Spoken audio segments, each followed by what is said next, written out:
వల్లీదేవిని వివాహం చేసుకోవాలని సుబ్రహ్మణ్యేశ్వర స్వామి ఎంతో ప్రయత్నించారు. కానీ వల్లీదేవి ఎప్పుడు సుబ్రహ్మణ్యుడితో మాట్లాడేది కాదు.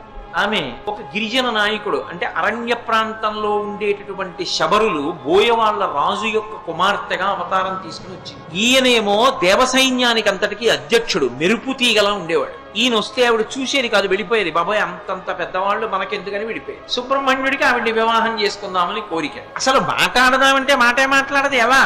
అన్నయ్యని అడిగాడు. అన్నయ్య ఎలా అన్నయ్య, అసలు నాతో మాట్లాడదు, వల్లీదేవిని వివాహం చేసుకోవాలనుకుంటున్నాను అన్నయ్య అన్నాడు. విఘ్నేశ్వరుడు ఆలోచించి అన్నాడు, నీ కోరిక తీరేటట్టుగా నేను చేస్తాను, నన్ను పూజ చెయ్యను. ఒక్క నమస్కారం చేశాడు అన్నయ్యకి, ప్రదక్షిణం చేసి. నేనున్నాను కదరా, నువ్వు వృద్ధ బ్రాహ్మణ రూపంలో వెళ్ళక్కడ నించో అన్నాడు. వెళ్ళి వృద్ధ బ్రాహ్మణ రూపంలో నించున్నాడు సుబ్రహ్మణ్యేశ్వర స్వామి. వల్లీదేవి చెలికెత్తెలతో ఉద్యానవనంలోకి వచ్చింది. వెంటనే విఘ్నేశ్వరుడు పెద్ద ఏనుగు రూపంలో వెళ్లి తొండమెత్తి పిచ్చెక్కిన ఏనుగు రూపంలో పెద్ద ఘేంకారం చేస్తూ పరుగులు తీశాడు.